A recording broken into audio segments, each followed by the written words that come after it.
Welcome to the Docs Who Lift podcast, where we distill and simplify the complexities of a healthy lifestyle, exercise, medicine, and weight loss. We're excited to bring you a podcast that's a prescription for clinical practice, scientific recommendations, and just real life. This is the Docs Who Lift podcast.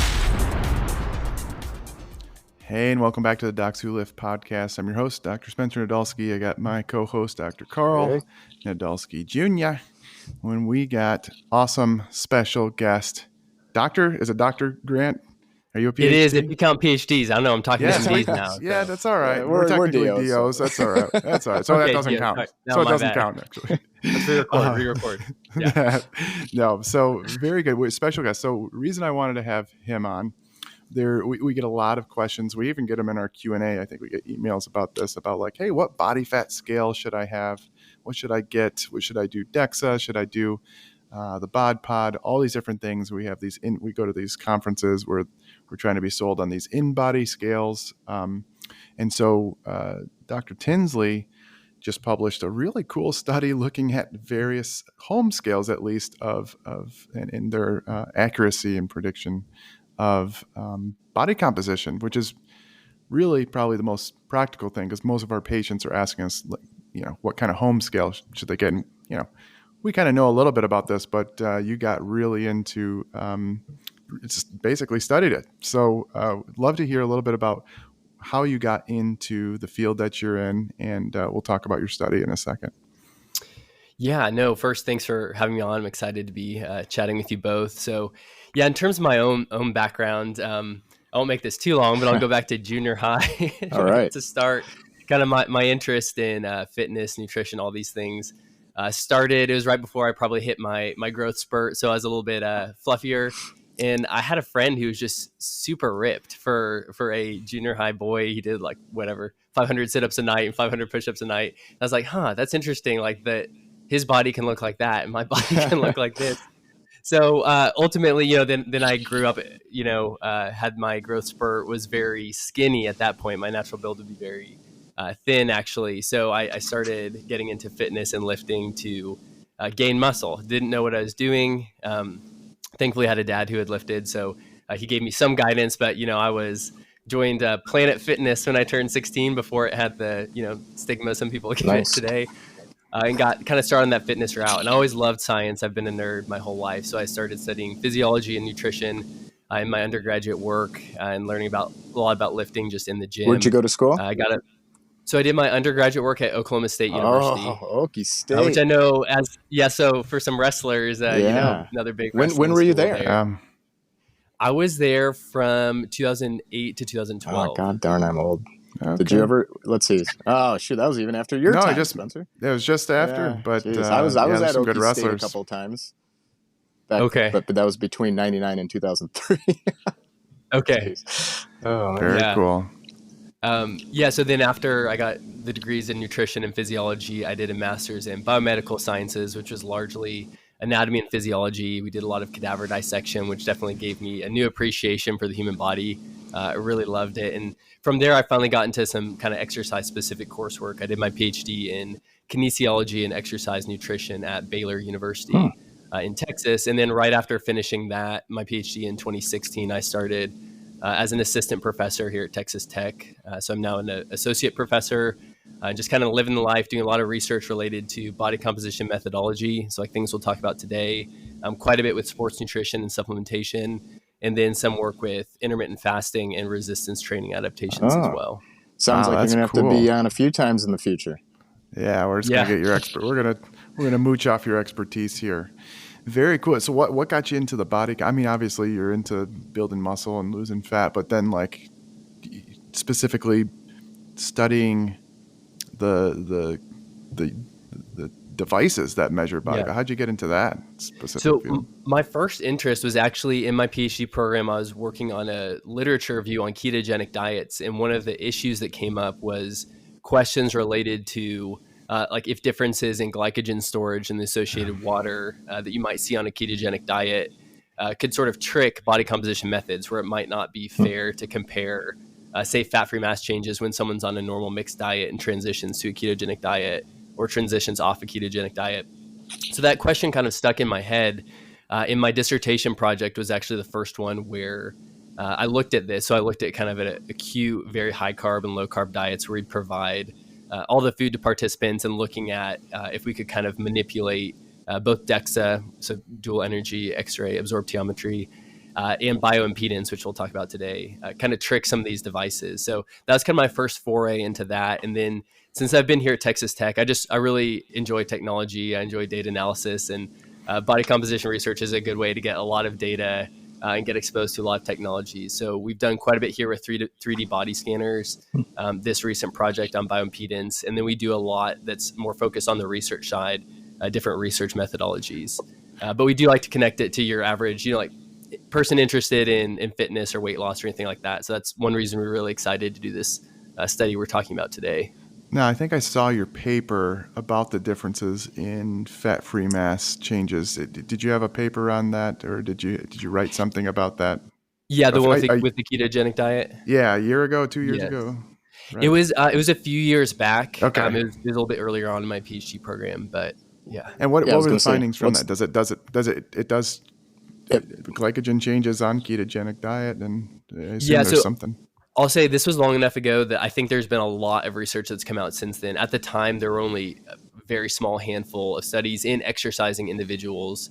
In terms of the broader discussion, this was kind of a tangent off here, just kind of a caveat. We noted that, there are questions in this area related to such a low carbohydrate intake.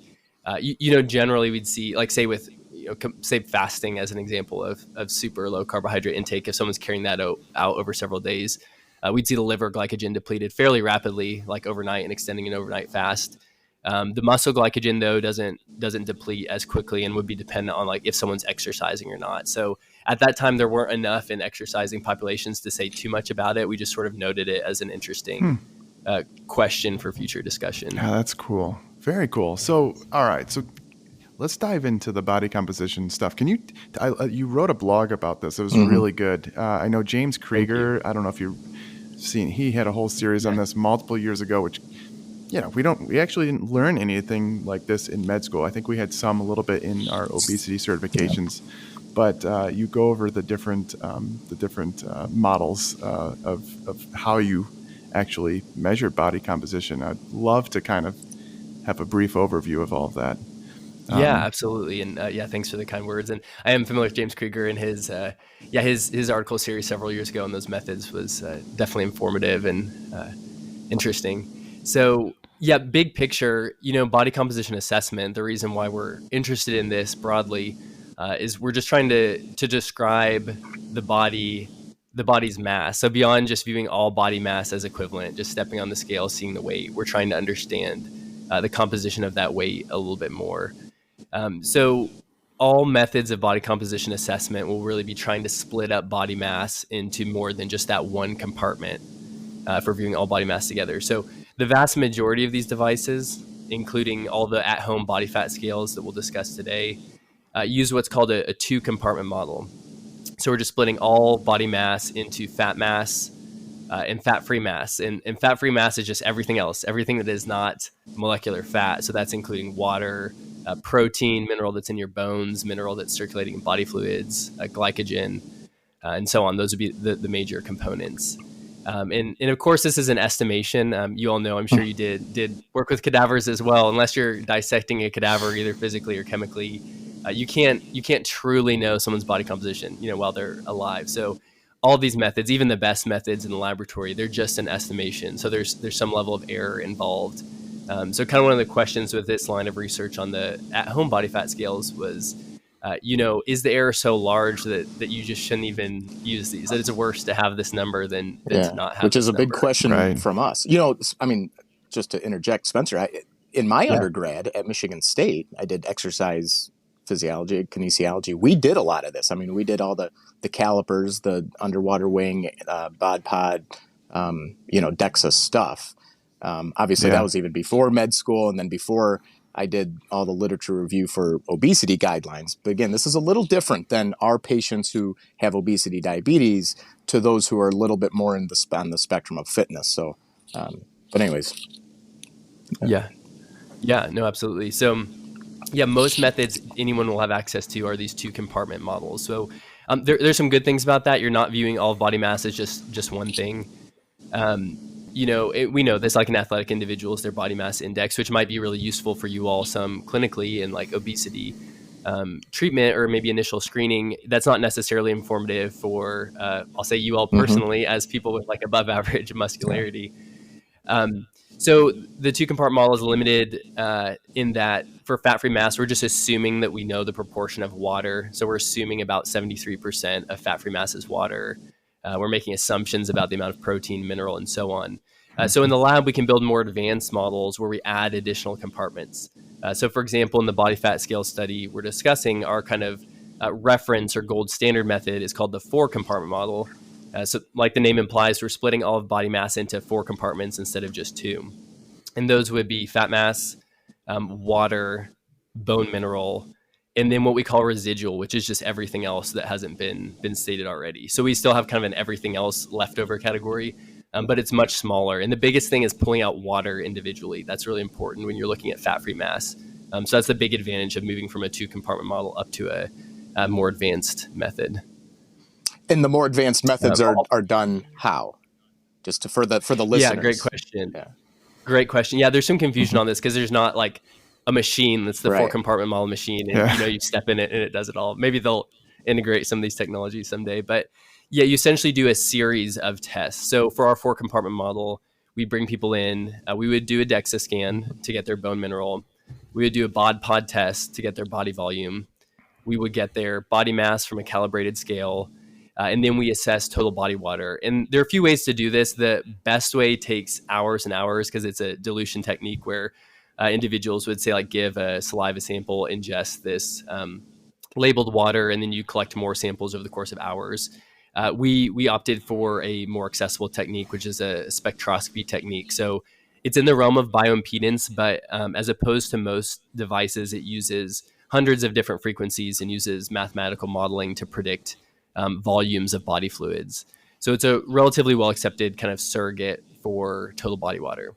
So those techniques together, those 4 techniques, we pull one variable from each of them. So again, bone mineral from DEXA, body volume from BOD-POD, our body mass, and then our body water from bioimpedance spectroscopy. And we plug each of those variables into a 4-compartment model equation that was developed back in the day with in vivo neutron analysis, which is a really cool technique, but I think it's only at like maybe 2 to 5 facilities in the world.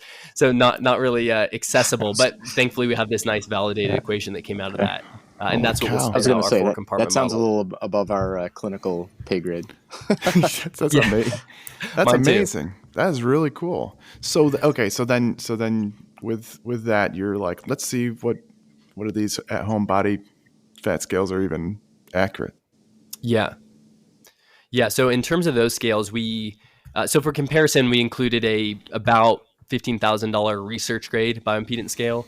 And I'll stop there to say, I think bioimpedance does get a bad rap, and some of it is totally legitimate. But when we have devices that you can get for $20 and devices you can get for $25,000, it's understandable. There's kind of a spectrum in terms of how advanced these technologies are. And how accurate they are. And we saw that even irrespective of price, we saw that. Well, so I guess my first question then is how, and now we have to talk about accuracy versus precision, right? But how accurate was that really good device you had compared to the standard? Because I'll tell you, in 2015, I had to do the literature review for guidelines talking about how to diagnose obesity specifically. So again, a little bit different population, but anthropometrically. So BMI, waist circumference, waist to height, clinical exam, and then different measures of body composition if there was really a question. And that's, really it still kind of came back to DEXA and stuff like that. And the bioelectric impedance was, like you said, it kind of had a bad rap in my mind just on the literature review. Like I was like, this doesn't seem clinically beneficial for us. So how was it for you for at least the best one, the research grade one? Yeah, so I will answer your question. I'm going to give like a couple points of background information first. So one thing about bioimpedance as a technology, and this was controlled for in our study, which is why I want to say this up front, it is more reliant on good pre-assessment standardization. So there's good data on this now. This has been an area we've looked into some. Methods like DEXA are a little more robust to people having exercised, having eaten, having fluid to drink, which is important, I would assume. You can let me know if this is true. Clinically, where you can't say, for every patient, it's not like you can assess every patient after a 12-hour overnight fast and rest from exercise and all this. If you're assessing someone at 4 p.m. at a visit, that in my mind may not be realistic. So I will say that some of what we see is kind of like best case scenario where we have people who have followed pre-test guidelines and we've tried to be meticulous about all this. With that said, so we had our research grade device. Our consumer devices, the cost range from about $25 to $350. There were some devices in that consumer grade category, $25 to $350, that performed as well or better than our research grade device, which was informative to us. Certainly. In some of the higher end of the consumer, I don't know that every individual is willing to pay, $300 for an at-home body fat scale, but there are some where I personally like this emerging category where they're kind of like high-end consumer devices where, maybe you have a, personal trainer facility, something that wants a little bit better device, but can't drop 10 grand on a, research grade bioimpedance device. And the performance of some of them was surprisingly good. We did not expect any of them to perform as well as our research grade device. With all that said, as a category, there would still be some limitations. I would still rank DEXA overall above bioimpedance if I had to just do either or as a overall assessment. Okay. All right. So tell us what are the best ones? Let's hear it. Okay. Yeah. So I'll give just a little bit of. And how much money are you getting paid from these? Yeah. So actually, that's one thing I'm happy to share, that all the funding for this was really a labor of love, but just from my own like Texas Tech research funds here. So none of these companies had any role in this study. We had the one research grade bioimpedance device and then 14 consumer grade devices that we bought off Amazon. Essentially, we went and looked at bestsellers on Amazon. We also knew of a few companies like Tanita and Omron and Sika that are kind of, big names in this area that we wanted to test their consumer devices. So do you have to get permission from these companies to do this, or you just do it? How does that work? As far as I know, we didn't get permission. So. Okay, I don't know. Yeah, it seems like you wouldn't need to. And you can name them in the studies and everything. Yeah, so we just purchased them. So they didn't have knowledge that we were doing the study. We did pre-register the study protocol on clinicaltrials.gov, so you can check, and all the devices we listed there, all the ones in the paper, none mysteriously dropped off or anything like that. So. No, I don't know. I'm not sure how it'll be received. For some of these companies, this is, if I were with the companies and looking at it, for some of the devices, I'd be like, oh, wow, this is great. Someone did a study that we probably should have funded and it actually looks good. That's cool. For some of them with worse results, they might be the ones looking at like, hey, is this allowed? But we just bought them ourselves and ran the study. So that's awesome. So we did. Yeah, we purchased a variety. We tried to get kind of a spectrum of price points in that consumer grade range. We tried to get sort of best selling scales off Amazon. So this would be applicable to a wide range of people. And I want to acknowledge one of my doctoral candidates, Madeline Seidler, who's the first author on our peer-reviewed publication. She was instrumental in this from day one. We've had great conversations. It's been a great learning experience from the initial idea through, the study itself to analyzing the data, publishing this, and so on. So I definitely want to acknowledge her. But once we had all these scales we were interested in, we wanted to recruit a fairly broad population. We wanted this to be applicable to as many people as possible. So we had 73 individuals with a really even split of males and females who performed the first phase of the study, which was a reliability testing of the scales and what we call cross-sectional validity, which would be the validity or say accuracy at one point in time. So for that, we brought people in. We had all these scales sitting there. We performed the 4-compartment model, so everyone got their DEXA, their bod pod, the total body water assessment, and so on. But then we had a randomized order in which people would go through each of these scales, and we do duplicate assessments on each. So they would step on the scale, use it as directed, step completely off the scale, and then step on and assess them again. So that would give us just a sense of the technical error of the device, just from differences in foot positioning or what it's detecting from one test to the next. And I'll say for that assessment, all the devices performed very well, which should be expected. I think the caveat is that if you're tracking someone over time, there'll be little things that are different about their body, even if they do an overnight fast from food and fluid, even if they abstain from exercise and so on. There'll be something that's different that will impact electrical flow, whether that's body fluids, glycogen, electrolytes, so on. So really what we're getting is just purely the technical error of the device, but there's some component of biological error that might not be reflective of a true body composition change that's still there. So that's why I'll get to this later, but have a longitudinal component where we actually checked the performance of these over time. So we got the reliability. Just one interesting side note, overall the error was low. So what we call the precision error is one of the metrics we used. It was from like 0 to 0.5%. In terms of the error of getting on, getting off, getting back on. But one thing we noticed is there were about 5 devices that had suspiciously high reliability, to the point where you looked at it and it looks like they must have some type of restriction in the algorithm where it will not let body fat values vary in a given individual if assessments are performed within a certain amount of time. So almost cheating. They're almost cheating. And well, yeah, I guess it depends on how you view it. We talk about this a little bit in the paper, but it might be that they're trying to improve the consumer perception of the accuracy. It might be they're protecting consumers against themselves, so that they're not like, oh, let me check my body fat all throughout the day and see how it's changing. So it could be warranted, but we wanted to note that in our rankings, we gave a little bit of a penalty for the reliability of those devices, because it became clear they were not really treating the 2 assessments independently. So we couldn't truly assess the reliability of those devices. Yeah, it was... raised eyebrows. We looked at it, like, this performance is too good to be real. But how can you say real quick how these bioimpedance devices work? I think. Oh, yeah, absolutely. Yeah, I'm sorry, I should have mentioned that. Okay. So all of these devices use what are called contact electrodes. So if you've seen an at-home body fat scale, it'll look like a scale and it'll have some little silver plates on it. Those are the contact electrodes. So those metal plates are in touch with surface of the skin. Many of these, about 10 of these, were what we call foot-to-foot devices. So it's just like a standalone scale. These electrodes are only contacting your feet. From there, some of those electrodes are injecting electrodes. So they will send a small, imperceptible current into your body. And then other electrodes are sensing electrodes. So they will receive back the current once it's circulated in your body. And based on what the device knows it injected into you and what it received, it's really estimating the resistance to electrical flow. So then the question is it better to give or to receive? Yeah. So the device gives the current and receives it back, and whatever, you keep a little bit of it back. Like Spencer. But no, Hey-o. Sorry. Yeah. So you're good. You're good. So, the greater, the kind of theory behind this is tissues with more water will conduct the current more easily.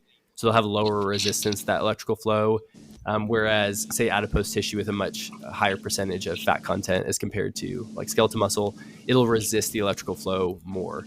So just based on that resistance to electrical flow, you can kind of, through a series of equations, estimate body composition. So from, conceptually, you go from the actual bioelectrical data it collects to something like body fluids, estimating body water. From there, making some assumptions like we talked about with the 2-compartment model to predict, say, body fat percentage overall. So that's the big picture of the technology works. So again, 10 of those just had the foot-to-foot electrodes. We had, I believe, 3 consumer grades, and then one of our, let me think about that. Yeah, one of our laboratory one that had hand and foot electrodes. So this is getting a little bit of a more comprehensive look at the body, in that it's injecting and receiving currents both through the hands and the feet. And then for good measure, we did include, I don't know if you I'm sure you all have seen the little handheld, looks kind of like a video game controller. We included that. We just had it sitting around the lab, and we like to joke about it, but we included that as well as a hand-to-hand one that's really just creating a circuit through kind of the arms and torso. Good. Very cool. All right, so let's hear it. What was the best one? Which one are we going to go by right now? Which one are you going to go by right now? So whether or not you buy any, we tried to give lots of caveats, even though we did provide rankings saying what we think are the best. I'm happy to discuss those. We try to provide some caveats saying this is not, there's still enough error for all these devices that they should be interpreted cautiously. They shouldn't be the standalone metric, so we recommend, and we talked about best practices in the paper. I recommend tracking other things, whether it's body mass, circumferences, relevant clinical markers. Well, I guess then and so should on. we start with how the research grade one compared to the standard, the 4-compartment model that you did? So, because does that give us a good baseline, or am I like?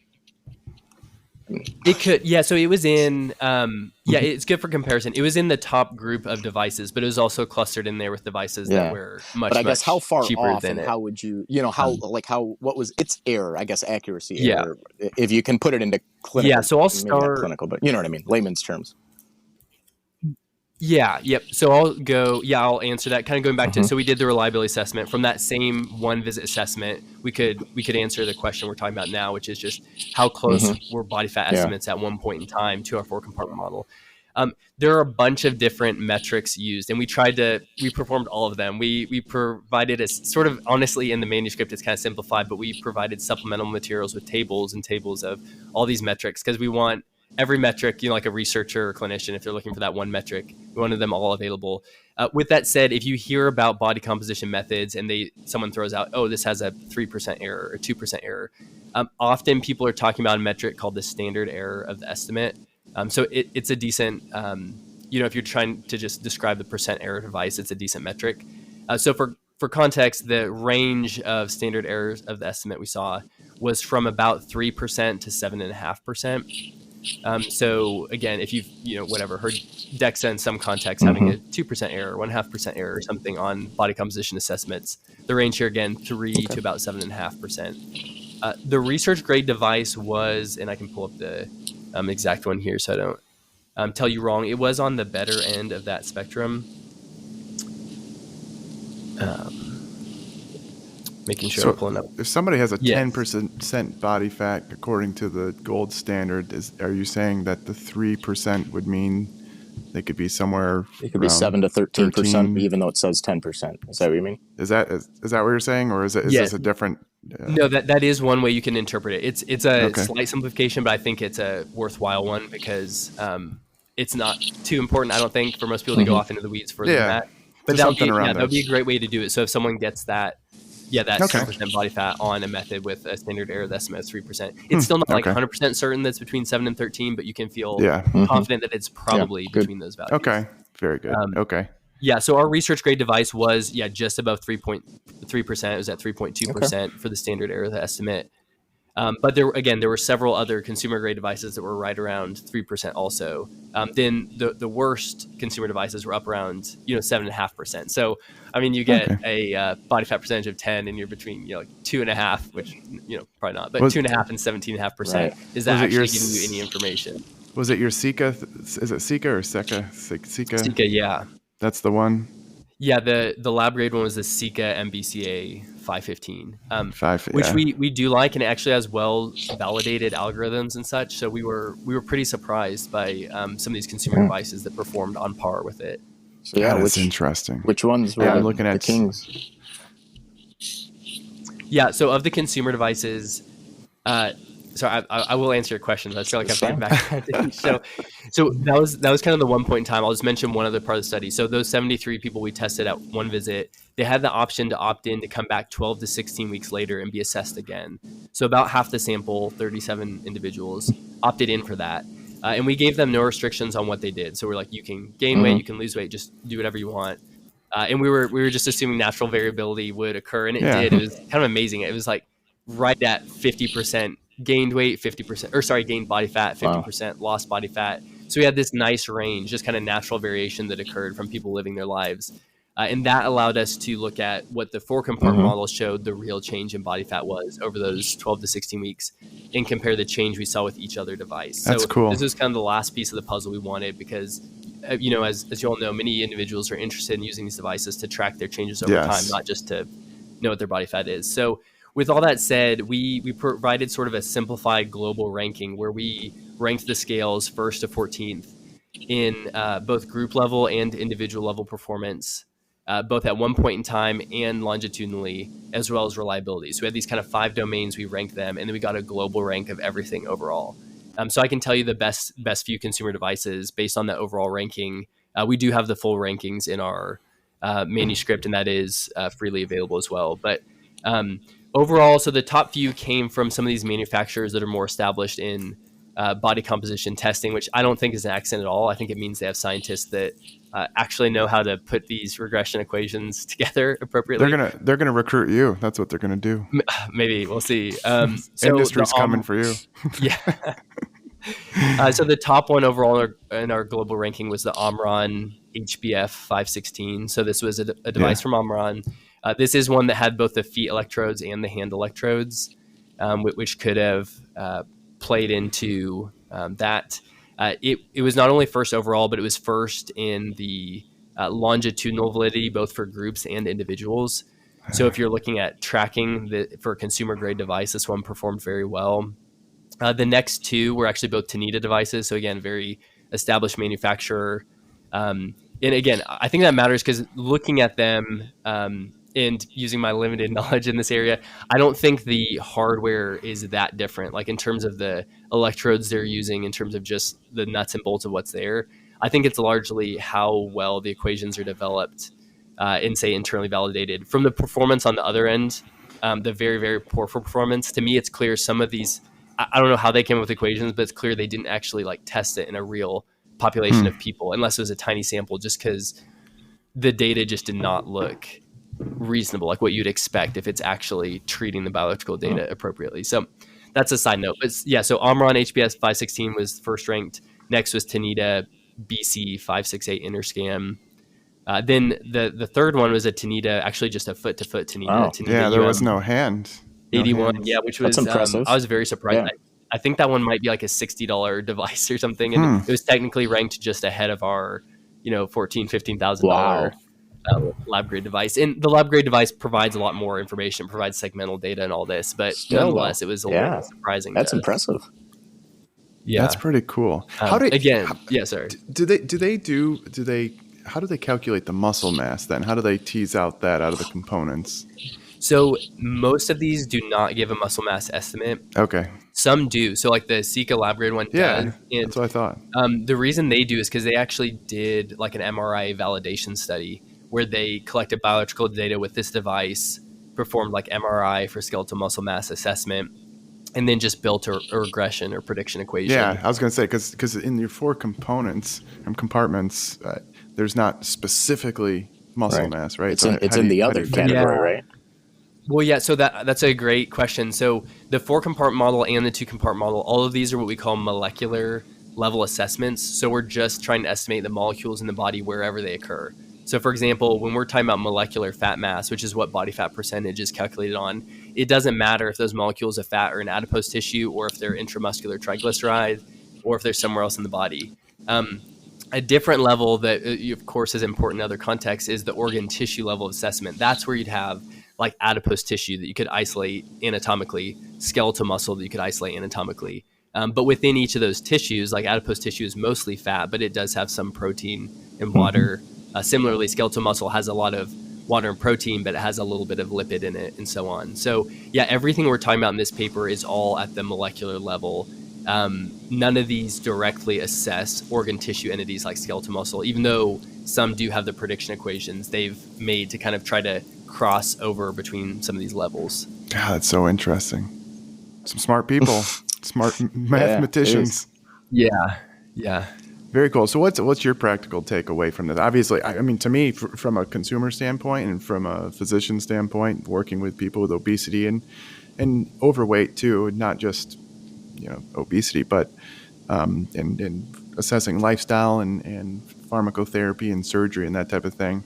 It sounds like, hey, if you're going to track yourself at home, those top 3 scales are fair game. I mean, even compared to the research grade.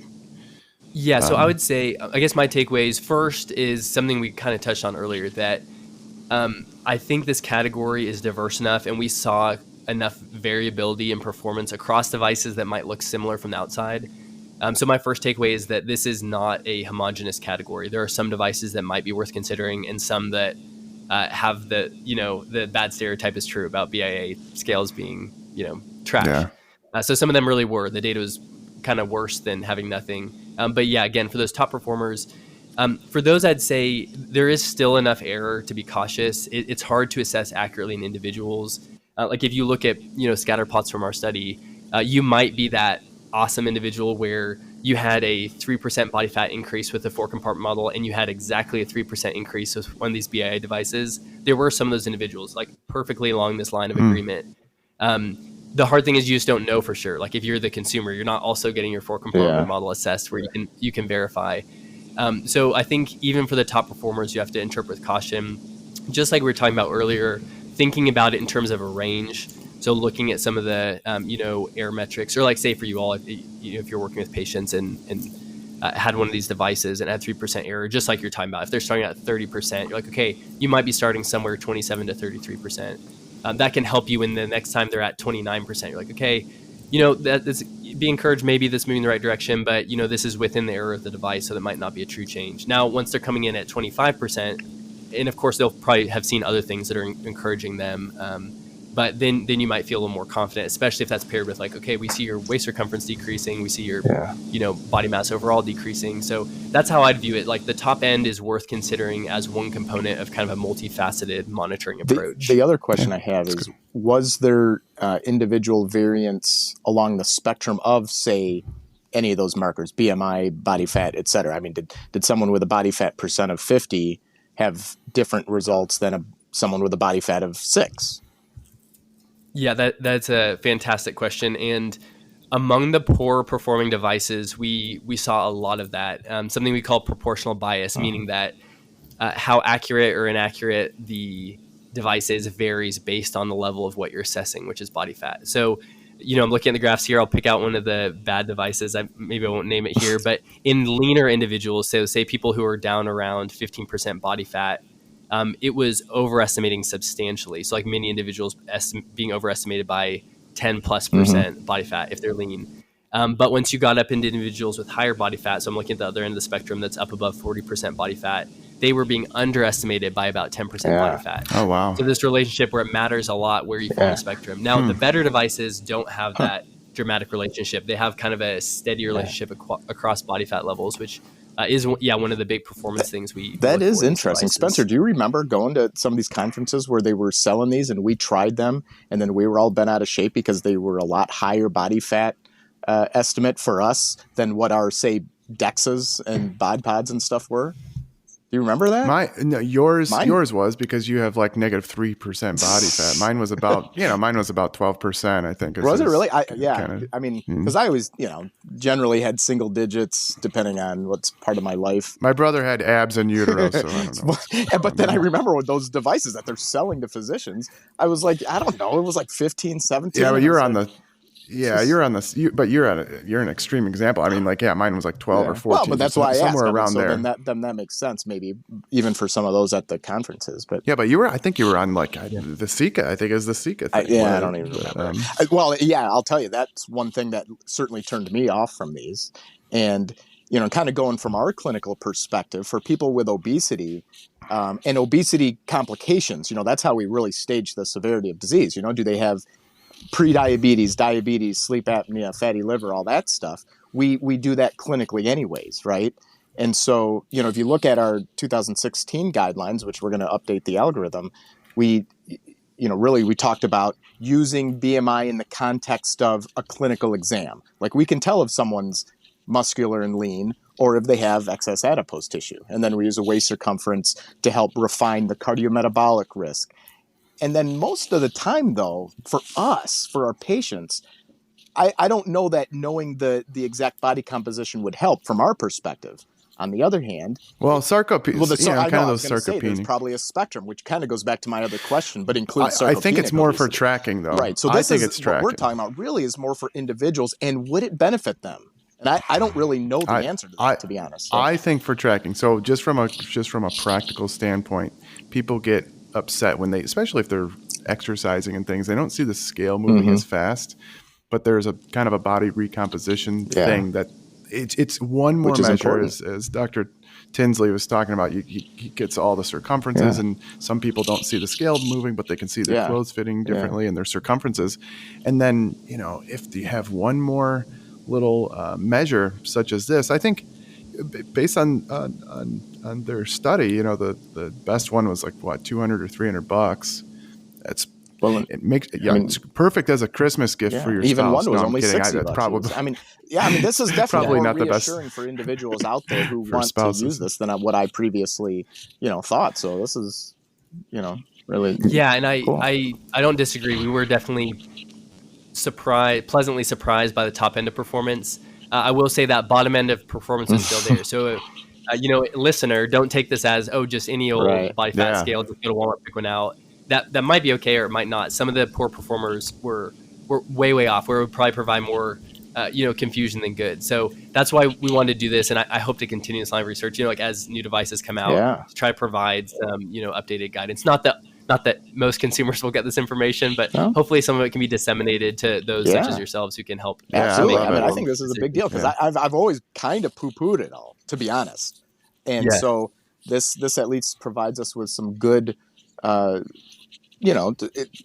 information for people out there. Hey, if you want to do this, there are a few that are, at least reliable. Yeah, I get asked.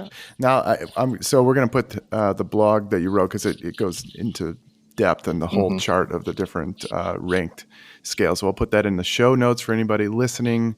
Again, if you're interested in tracking this, it's something worth reading. And then he also goes into more depth of the compartments, the 4 compartments. It gives a very good little table there. We thank you so much for coming on, Dr. Tinsley. It was we're learning too, because again, we did this. I did exercise science in undergrad and did all the calipers like my brother did. It's been a while. It's been a while, but it also it's beyond our level. Yeah, it went way beyond our little undergrad classes. This is great. Really learned a lot. Thank you so much. Yeah, I was happy to connect with you both. I appreciate you having me on. I've followed you both online for a long time, so try not to fanboy too much, but I'm excited to be chatting with you. So. Yeah, we'll probably talk with you more offline about, we're trying to do a study looking at body composition of something. So you're already on the paper. I'm probably going to chat with you. You are on the paper. You don't even know. Yeah. No, I appreciate it. Very cool. Thank you so much. Here's our outro. This podcast is for entertainment and education and information purposes only. Remember, the physicians on this podcast are not your physician. It should not be considered professional or personalized medical advice. It should not be used to replace speaking with your physician or medical professional to discuss your specific health concerns. The topics discussed should not be used solely to diagnose or treat any condition. As a result, we are not responsible for any unwanted medical outcomes. The views and opinions discussed are of those of the host only and do not represent those of any other entities.